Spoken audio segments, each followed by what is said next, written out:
لیکن اس راوی اور اس مروی عنہ کی باقی روایتیں قابل عمل ہوگی، حجت ہوگی۔ ان کی نقل کردہ دوسری روایت حجت ہے، لیکن اس روایت یہ روایت ساقط ہو جائے گی جس میں مروی عنہ روایت کا انکار کر لے، اور انکار بھی انکار جاحد ہو، انکار بھی انکار جاحد ہو۔ جیسے کہ اس کی مثال دی ہے، جیسے کہ ابن جریج نے روایت نقل کی ہے سلیمان ابن موسیٰ سے، اور سلیمان ابن موسیٰ نے روایت کی ہے زہری سے، زہری نے روایت کی ہے عروہ ابن زبیر سے، اور عروہ ابن زبیر نے روایت کی ہے حضرت عائشہ صدیقہ رضی اللہ عنہم سے۔ انہوں نے آپ علیہ الصلوۃ والسلام کی روایت نقل کی ہے کہ آپ علیہ الصلوۃ والسلام نے فرمایا ایما امرأۃ نکحت بغیر اذن ولیہا فنکاحها باطل باطل باطل، جو عورت اپنا نکاح خود کرے ولی کی اجازت کے بغیر، اس کا نکاح باطل ہے باطل ہے باطل ہے۔ دیکھو اس میں راوی ابن جریج اپنے استاد سلیمان ابن موسیٰ سے روایت انہوں نے بیان کی۔ سلیمان ابن موسیٰ کے استاد ہے زہری، زہری کے استاد ہیں عروہ ابن زبیر، عروہ ابن زبیر کے استاد ہیں حضرت عائشہ رضی اللہ عنہم۔ پھر کسی نے ابن جریج نے اپنے استاد کے استاد زہری سے پوچھا اس روایت کے بارے میں، وہ کہتے ہیں میں تو نہیں جانتا، میں نے تو بیان نہیں کی، میں نہیں جانتا۔ سلیمان ابن موسیٰ اچھے آدمی ہے، اس کی تعریف کی ہے، لیکن روایت میں نے بیان نہیں کی، میں یہ روایت نہیں جانتا، اس کو میرے بارے میں وہم ہو گیا ہے، اس کو میرے بارے میں وہم ہو گیا ہے۔ تو دیکھو مروی عنہ انہوں نے روایت کا انکار کیا، جب مروی عنہ روایت کا انکار کرے وہ انکار جاحد ہو تو پھر اس صورت میں روایت پر عمل کرنا ساقط ہے، اس لیے احناف اس روایت پر عمل نہیں کرتے۔ لیکن اگر وہ انکار جاحد نہ ہو، انکار متوقف ہو، اگر وہ انکار جاحد ہے تو بالاتفاق اس روایت پر عمل کرنا ساقط بالاتفاق، اور اگر وہ انکار متوقف ہے،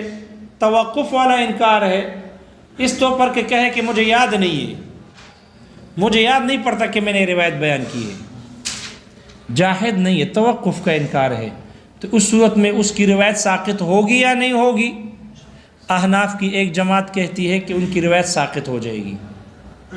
شیخ ابو الحسن کرخی رحمہ اللہ اور ان کی احناف کی ایک جماعت کہتی ہے کہ اس روایت پر عمل کرنا ساقط ہو جائے گا، اس پر عمل درست نہیں ہوگا۔ اور دوسرے حضرات احناف کہتے ہیں کہ اس روایت پر عمل کرنا ساقط نہیں ہوگا۔ امام ابو حنیفہ رحمہ اللہ اور امام محمد رحمہ اللہ یہ فرماتے ہیں کہ اس پر عمل ساقط نہیں ہوگا، حدیث حجت ہوگی، اس پر عمل کیا جائے گا۔ یہ حضرات کہتے ہیں اس لیے کہ جب راوی نے انکار کر لیا، مروی عنہ نے روایت کا انکار کیا، انکار متوقف ہے، تو اس روایت میں راوی ساقط ہو گیا، روایت منقطع ہو گئی، اور حدیث وہ حجت ہوتی ہے جو آپ علیہ الصلوۃ والسلام سے لے کر راوی تک متصل ہو، سند متصل ہو۔ اگر سند متصل نہ ہو، منقطع ہو، درمیان میں راوی ساقط ہو جائے تو پھر اس صورت میں روایت حجت نہیں ہوتی۔ اس لیے جب یہاں مروی عنہ نے روایت کا انکار کیا تو اب یہ روایت کس نے بیان کی ہے؟ درمیان میں راوی نہیں ہے، اس لیے روایت منقطع ہو گئی تو وہ حجت نہیں ہوگی بعض احناف کے نزدیک، جن میں امام ابو یوسف، شیخ ابو الحسن کرخی اور بہت سارے حضرات احناف کا یہی مذہب ہے۔ جبکہ امام ابو حنیفہ اور امام محمد رحمہم اللہ اور بہت سارے حضرات احناف کا قول یہ ہے کہ حدیث ساقط نہیں ہوگی اگر انکار متوقف ہے۔ اس کی مثال پیش کرتے ہیں، جیسے کہ ربیعہ نے روایت نقل کی ہے سہل سے، اور سہل نے روایت نقل کی ہے ابو صالح سے، اور ابو صالح نے روایت نقل کی ہے حضرت ابو ہریرہ رضی اللہ عنہ سے۔ انہوں نے فرمایا کہ آپ علیہ الصلوۃ والسلام نے فیصلہ کیا قضا بشاہد و یمین، قضا بشاہد و یمین، مدعی پر گواہ پیش کرنا ضروری تھا، مدعی پر کے ذمہ گواہ لانا ہے، لیکن وہاں مدعی کے پاس گواہ ایک ہی تھا، تو آپ نے دوسرے گواہ کے بدلے میں ان سے قسم لیے قضا بیمین و شاہدین. یہ روایت نقل کی ابو ہریرہ رضی اللہ عنہ نے اپنے شاگرد ابو صالح کو. ابو صالح نے بیان کیے سہل کو اور سہل نے بیان کیے ربیعہ کو. پھر کسی نے ربیعہ سے پوچھا، سہل سے پوچھا کہ آپ نے یہ روایت بیان کی ہے ربیعہ کو؟ انہیں کہنے مجھے پتہ نہیں، میں نہیں جانتا، مجھے یاد نہیں کہ میں نے روایت بیان کی ہے، مجھے یاد نہیں ہے. تو انکار توقف ہے. جب انکار توقف ہو تو اس صورت میں بعض احناف کے نزدیک شیخ ابو الحسن کرخی رحمہ اللہ اور امام ابو یوسف رحمہ اللہ کے نزدیک یہ روایت ساقط ہوگی، قابل عمل نہیں ہوگی. جبکہ امام ابو حنیفہ رحمہ اللہ اگر انکار متوقف ہے تو اس صورت میں امام ابو حنیفہ رحمہ اللہ اور امام محمد رحمہ اللہ کے نزدیک روایت حجت ہوگی، قابل عمل ہوگی. مصنف کہتے ہیں، مصنف بھی اسی کے قائل ہیں. مصنف کہتے ہیں جب ان کے انکار متوقف ہے تو یہ حق کے زیادہ قریب ہے کہ اس پر عمل کرنا ساقط ہو، اس لیے کہ یہ روایت منقطع ہو گئی اور منقطع روایت حجت نہیں ہوتی. اور مصنف کہتے ہیں کہ یہ جو کہا گیا ہے کہ روایت پر عمل کرنا ساقط ہے یا نہیں، تو یہ عمل کرنا ساقط ہے، یہ امام ابو یوسف رحمہ اللہ کا قول ہے، جبکہ امام محمد رحمہ اللہ اس کی مخالفت کرتے ہیں. اور مصنف کہتے ہیں کہ امام ابو یوسف اور امام محمد رحمہ اللہ کا یہ اختلاف اصل میں فرع ہے ایک دوسرے اختلاف کا. اصل میں امام ابو یوسف اور امام محمد رحمہ اللہ کا اختلاف ایک دوسرے مسئلے میں ہے، اور وہ مسئلہ یہ ہے کہ جب مدعی قاضی کے خلاف بینہ پیش کرے اپنے دعوے کے حق میں، جب مدعی قاضی کے خلاف بینہ پیش کرے اس بات پر کہ تم نے فلانے کے بارے میں میرے حق میں فیصلہ کیا تھا، مدعی نے قاضی کے اوپر بینہ قائم کیا اور یہ کہا کہ قاضی صاحب آپ نے میرے حق میں فلانے آدمی پر اتنے ہزار واجب کیے، لازم کیے تھے، آپ نے فیصلہ میرے حق میں کیا تھا، میرے لیے اتنے مال کا فیصلہ کیا تھا فلانے کے اوپر، اور قاضی انکار کرے، قاضی کہے کہ مجھے یاد نہیں ہے کہ میں نے آپ کے حق میں فیصلہ کیا ہو، آپ کے بارے میں آپ کے لیے میں نے مال کا فیصلہ کیا ہو فلانے کے اوپر، مجھے یاد نہیں ہے. اور مدعی قاضی کے خلاف اس بات پر بینہ پیش کرے، دو گواہ گواہی دے، ہاں ہم گواہی دیتے ہیں، دو گواہ کہے کہ آپ نے اس کے حق میں فلانے آدمی کے اوپر مال کو واجب کیا تھا، اس کے حق میں آپ نے فیصلہ کیا، دونوں گواہ گواہی دے، اور قاضی کہے کہ مجھے یاد نہیں ہے کہ میں نے آپ کے حق میں فیصلہ کیا ہے، مجھے یاد نہیں ہے، مجھے یہ فیصلہ یاد نہیں ہے کہ آپ کے حق میں نے فیصلہ کیا ہے. امام ابو یوسف رحمہ اللہ فرماتے ہیں قاضی کا یہ قصہ یاد نہ ہونا، اس قضیے کا یاد نہ ہونا، اس کی وجہ سے ان دونوں گواہوں کی گواہی قبول نہیں ہوگی، ان دونوں گواہوں کی گواہی ساقط ہو جائے گی، اس لیے کہ قاضی کو یاد نہیں آ رہا. جب قاضی کو یاد نہیں آ رہا تو ان دونوں گواہوں کی گواہی یہ ساقط ہو جائے گی، قابل اعتبار نہیں ہوگی. تو جیسے ان دو گواہوں کی گواہی ساقط ہو جاتی ہے قاضی کے یاد نہ ہونے سے، ایسا ہی یہی اختلاف روایت میں بھی ہے. اگر مروی عنہ کو روایت یاد نہ آئے،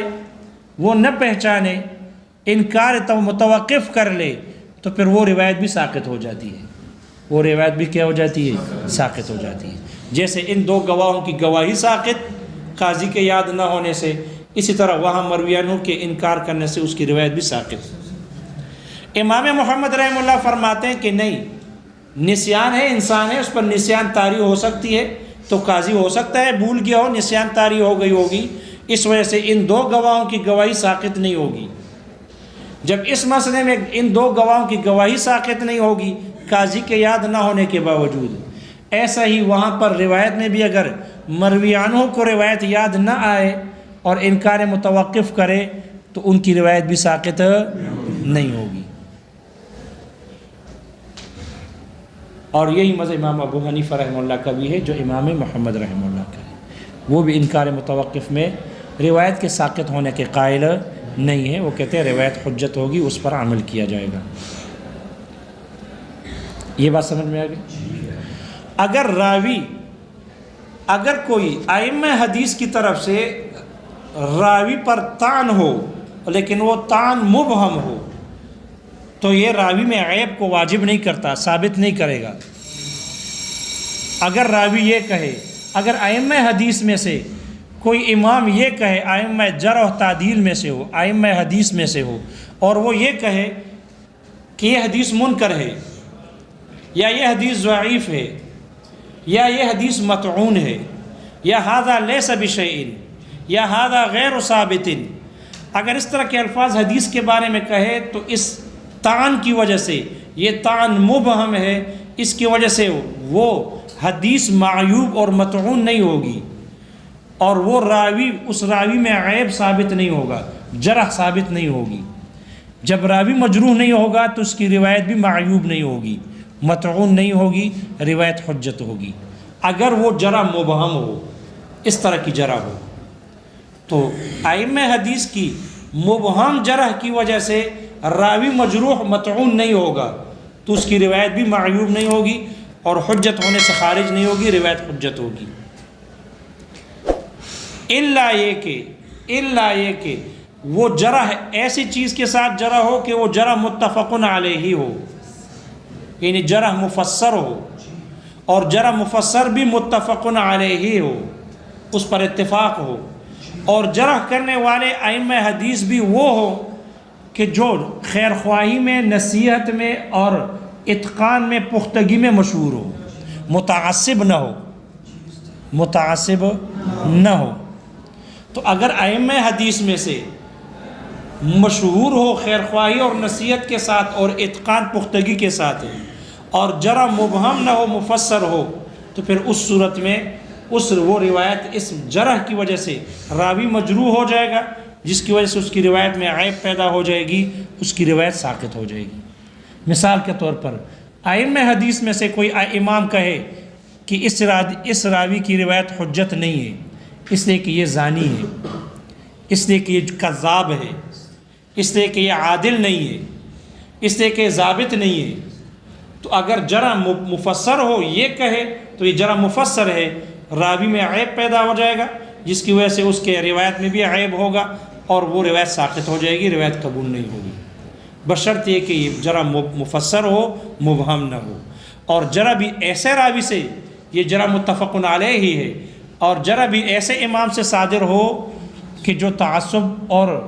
عداوت میں مشہور نہ ہو، جس کی خیر خواہی میں اور اتقان، جس کی پختگی اس میں مشہور ہو، تو اگر ایسے امام کی طرف سے جرح مفسر آ جائے تو راوی معیوب ہو جائے گا، جس کی وجہ سے اس کی روایت میں بھی عیب پیدا ہو جائے گی اور روایت ساقط ہو جائے گی، روایت کیا ہوگی؟ ساقط ہوگی۔ لیکن اگر راوی جرح مبہم ہو تو مبہم جرح سے راوی مجروح نہیں ہوگا، جیسے کہ مبہم جرح سے گواہ مجروح نہیں ہوتا، اس لیے اس کی گواہی ساقط نہیں۔ اگر کوئی آدمی گواہ پر مبہم جرح کہے کہ اس کی گواہی قبول نہیں ہے، یہ بیکار آدمی ہے، یہ فضول آدمی ہے، تو بیکار کہنا، فضول کہنا، اس کی گواہی معتبر نہ کہنا، یہ جرح مبہم ہے، اس سے گواہ یہ مجروح نہیں ہوگا، اس کی گواہی ساقط نہیں ہوگی۔ حالانکہ گواہی میں تنگی ہے بنسبت روایت حدیث کے، گواہی میں سختی ہے، اس لیے کہ گواہ کے لیے مذکر ہونا ذکورت شرط ہے، گواہ کے لیے حریت شرط ہے، گواہ کے لیے عدد شرط ہے، روایت کے لیے تینوں شرط نہیں ہے، مذکر ہونا شرط نہیں ہے، مؤنث بھی روایت کر سکتی ہے، بہت سارے حدیثیں عورتوں سے منقول ہے، حضرت عائشہ صدیقہ رضی اللہ عنہ فقیہ امت ہے۔ آزاد ہونا شرط نہیں ہے روایت کے لیے، غلاموں سے بھی روایتیں منقول ہے۔ عدد ہونا شرط نہیں ہے، ایک بھی روایت کر سکتا ہے، لیکن گواہ کے لیے عدد بھی شرط ہے، ذکورت بھی شرط ہے اور حریت بھی شرط ہے۔ تو گواہی میں سختی ہے، تنگی ہے، اس کے باوجود گواہ جرح مبہم سے گواہ مجروح نہیں ہوگا، اس کی گواہی ساقط نہیں ہوگی۔ تو جب گواہ مجروح نہیں ہوتا، اس کی گواہی ساقط نہیں ہوتی، تو جرح مبہم سے روایت تو راوی تو بطریق اولا مجروح نہیں ہوگا، اس کی روایت ساقط نہیں ہوگی۔ ہاں جرح مفسر ہو تو پھر اس کی روایت وہ راوی مجروح ہو جاتا ہے، اس کی روایت ساقط ہو جائے گی، اس کی روایت کیا ہو جائے گی؟ ساقط ہو جائے گی، بشرط یہ کہ جرح متفق علیہ ہو۔ اگر جرح متفق علیہ ہی نہیں ہے بلکہ بعض کے نزدیک وہ چیز عیب ہے اور بعض کے نزدیک عیب نہیں ہے، متعصبین کے ہاں عیب ہے اور غیر متعصبین کے ہاں عیب نہیں ہے، جیسے کہ بہت سے حضرات ہمارے ائمہ پر اس بات پر عیب لگا کر اس کی روایت کو چھوڑ دیا۔ امام ابو محمد رحمہ اللہ کے بارے میں یہ کہا کہ یہ تو جانوروں کو رقص دابہ کرتا ہے، جانوروں کو ایڑ لگاتا ہے، گھوڑ دوڑ میں گھوڑے کو دوڑانے کے لیے پاؤں مارتے ہیں، تو رقص دابہ کو عیب شمار کر کے ان کی روایت ساقط کرنے کی کوشش کی۔ یا یہ کہے کہ یہ تو روایتیں بہت زیادہ فقہ کے مسائل بہت زیادہ بیان کرتا ہے، استکثار مسائل فقہ کرتا ہے، یہ تو فقہ میں مشغول ہے، اس وجہ سے اس کی روایت قبول نہیں ہوگی، جیسے کہ یہ تان لگایا، الزام لگایا ہے امام ابو یوسف رحمہ اللہ پر، تو یہ عیب نہیں ہے۔ یا یہ تو کثرت مذاق کرتا ہے، مذاقی ہے، مذاق کرتا ہے، تو اگر مذاق میں جھوٹ نہیں بولتا تو روایت ساقط نہیں ہوگی، اس لیے کہ یہ عیب نہیں ہے، یہ عیب نہیں ہے۔ جب یہ طعن ہے نہیں غیر متعصبین کے ہاں، متعصبین اس کو طعن شمار کرتے ہیں، اس وجہ سے یہ طعن متفق علیہ ہی نہیں ہے، یہ جرح متفق علیہ ہی نہیں ہے۔ جب جرح متفق علیہ نہ ہو تو اس سے راوی مجروح نہیں ہوگا، اس کی روایت ساقط نہیں ہوگی۔ وہ مسئلہ سمجھ میں آ گیا؟ ہاں متعصب ہو تو وہ اگر طعن کرے تو اس کی روایت حجت، اس کی وجہ سے راوی مجروح نہیں ہوگا، جیسے کہ شارح نے نام ذکر کیے، خطیب بغدادی ہے اور ابن جوزی ہے اور فیروز آبادی ہے، مجد الدین فیروز آبادی شافعی متعصبین میں سے، امام دار قطنی ہے، تو ان لوگوں کی جرح معتبر نہیں ہے، ان لوگوں کی جرح معتبر نہیں ہے۔ دیکھو کتاب میں کہاں سے رہ گیا تھا کل، وَإِن لَمْ